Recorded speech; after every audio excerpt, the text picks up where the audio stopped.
대망의 1위는 3입니다. 안녕하세요. 합리적 구매를 위해 발에 불나게 뛰는 남자 발품남입니다. 오늘 소개할 제품은 2020년 하반기 가성비 자급제폰 베스트 5입니다. 본격적으로 제품을 소개하기 전에 자급제폰에 대한 간단 요약 설명해 보도록 하겠습니다. 2년 약정과 비싼 3사 통신비에 대항하기 위해 나온 것이 바로 알뜰폰 혹은 자급제폰입니다. 자급제폰과 알뜰폰은 통신비를 줄이기 위해 정부가 도입한 것인데요. 특히 자급제폰은 3사 이동통신사 중심의 유통구조를 벗어난 폰을 말합니다. 따라서 자급제폰으로 50만원 이하의 저렴한 가성비 스마트폰들이 많이 등장하고 있습니다. 자급제폰을 사기만 하면 약정 없이 사용하던 유심을 꽂아 바로 사용이 가능하고 2년 의무 약정 혹은 6, 7만원 이상 요금제 등을 강요받지 않고 알뜰폰을 포함한 모든 통신사의 기본료가 저렴한 요금제나 선불 요금제 등 다양한 요금제로 개통할 수 있습니다.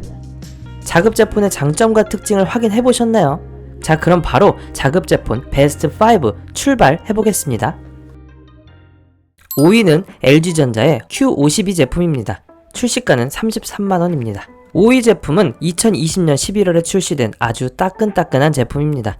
개인적으로 생각하는 디자인은 뒤에 LG 로고만 빠졌다면 참 깔끔하고 아기자기하게 잘 만들어진 제품이라고 생각이 듭니다.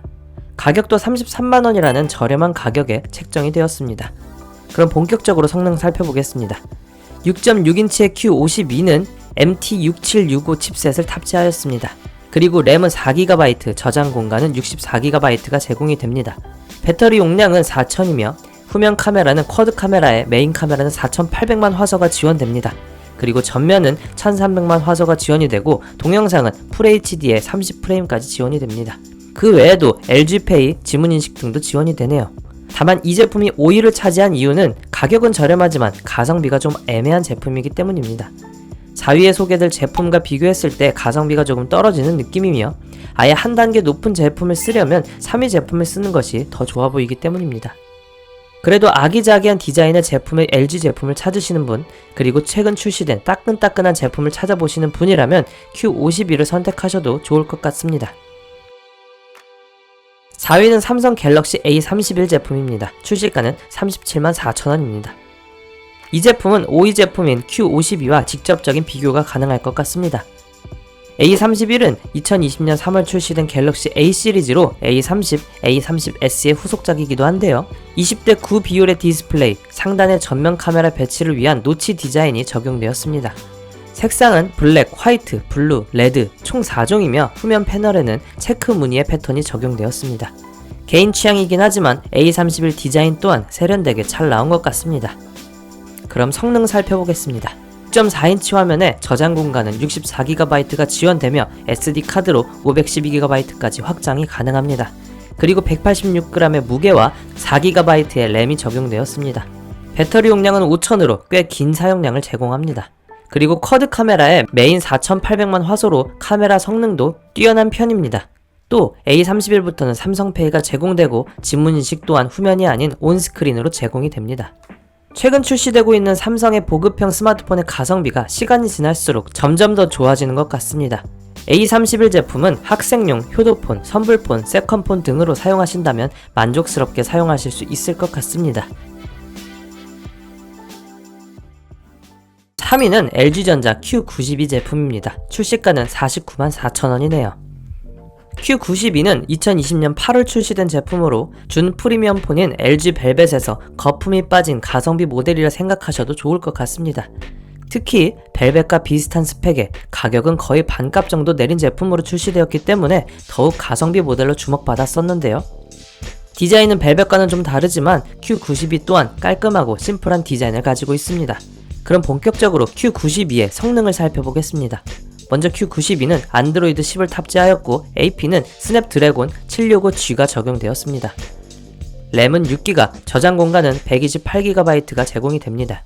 또한 IPS LCD 6.67인치 디스플레이의 컬러는 1600만 컬러가 지원이 됩니다. Q92는 4개의 카메라가 지원이 되며 각 카메라별 지원되는 화소는 다음과 같습니다. 그리고 전면 카메라는 3200만의 전면 카메라가 제공이 되며 동영상은 4K에 30프레임까지 제공된다는 것 또한 큰 특징입니다. 배터리는 4000의 용량을 가지고 있으며 급속 충전은 최대 15W까지 지원이 됩니다. 마지막으로 NFC 또한 제공이 되고 LG페이도 지원이 되며 5G가 지원이 되는 모델입니다. 갤럭시 A31과 비교했을 때 가격은 10만원 이상 상승했지만 전체적인 스펙이 우수한 편입니다. 다만 배터리 용량이 조금 부족한 것은 아쉬운 부분입니다. 이 제품은 프리미엄 폰을 쓰시기에는 부담되시는 분들이 준 프리미엄급의 성능을 가진 폰을 찾고 계신다면 이 제품 구매하시는 것도 좋은 선택이 될 것 같습니다. 2위는 샤오미 홍미노트 9S입니다. 출시가는 299,900원이네요. 지난 자급제폰 순위에서 1위를 차지했던 홍미노트 9S입니다. 이번에는 아쉽게도 더 어마무시한 가성비 폰이 등장하여 1위를 내주게 되었지만 말이죠. 그럼에도 불구하고 홍미노트 9S는 아직까지 극강의 가성비를 가진 스마트폰입니다. 저도 세컨폰으로 홍미노트 9S를 사용하고 있으니 말이죠. 왜 샤오미의 제품들이 대륙의 실수, 가성비의 끝판왕이라고 부르는지 직접 써보니 알겠습니다. 몇 가지 기능을 제외하고는 프리미엄 폰과 견주어도 선색 없을 정도의 스펙을 많이 가지고 있습니다. 이 제품은 20대 9 비율의 전면 대부분을 디스플레이가 차지하고 있으며 디스플레이 상단 전면 펀치홀 디스플레이가 적용되었습니다. 색상은 그레이, 화이트, 블루로 총 3종이 제공됩니다. 디자인도 꽤나 잘 나왔는데요. 다만 후면에 레드미 로고라든지 카툭티만 제외한다면 말이죠. 그럼 본격적인 기능을 살펴보겠습니다. 먼저 디스플레이는 6.67인치를 적용했습니다. 메모리는 64GB와 128GB가 제공이 됩니다. 무게는 209g, 배터리 용량은 5200입니다.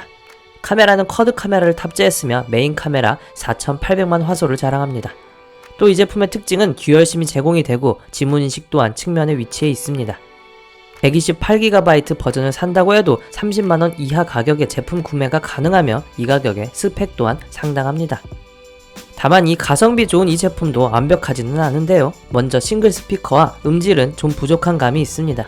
또한 NFC 기능도 없으며 삼성페이, LG페이 같은 기능은 당연히 되지 않습니다. 그리고 통화 녹음도 지원이 되지 않기 때문에 별도 어플을 따로 설치해 주어야 합니다.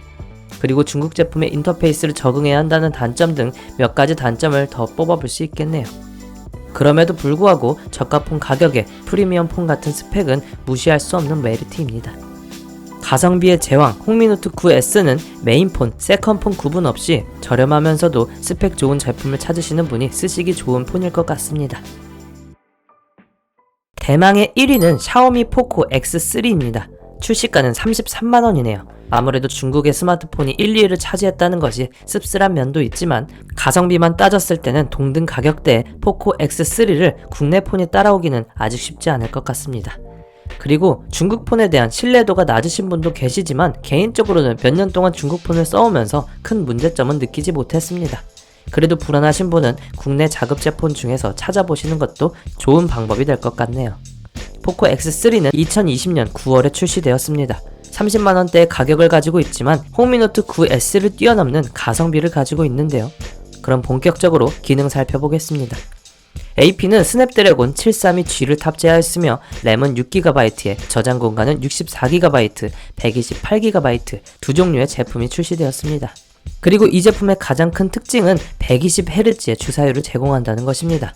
이것은 스마트폰을 위아래로 움직일 때뿐만 아니라 특히 게임 시에 다른 폰들과는 큰 차이를 느낄 수 있습니다.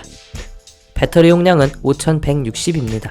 그리고 후면 카메라는 쿼드 카메라에 무려 6400만 화소를 제공합니다. 이 제품부터는 홍미노트 9S에서 제공하지 않았던 NFC 기능도 제공이 됩니다. 마지막으로 동영상이 4K 30프레임까지 지원이 됩니다. 홍미노트 9S와 직접적인 스펙을 비교한다고 해도 가성비가 얼마나 좋아졌는지 단번에 확인이 가능합니다. 하지만 극강의 가성비 포코 X3 또한 완벽한 폰은 아닌데요. 먼저 이건 개인적인 취향 차이겠지만 디자인에 좀 아쉬운 부분이 있습니다. 특히 뒤에 있는 쿼드 카메라 배치와 큰 포코 로고 때문에 좀 어지러운 느낌을 받았습니다. 또한 프리미엄 폰 대비 액정의 불균일 215g의 무거운 무게도 단점으로 느껴질 것 같네요. 마지막으로 포코폰 특유의 인터페이스를 적응해야 한다는 단점 등 몇 가지 단점을 뽑아볼 수 있을 것 같습니다. 그럼에도 불구하고 33만원이라는 출시가에 무시무시한 스펙을 탑재한 포코 X3는 세컨폰이 아니라 메인폰으로 사용한다 해도 손색 없는 스펙을 가지고 있습니다. 포코 X3는 가성비 좋은 제품이기 때문에 어떤 용도에 사용하시더라도 적절히 사용하신다면 만족하시면서 사용할 수 있을 것 같습니다.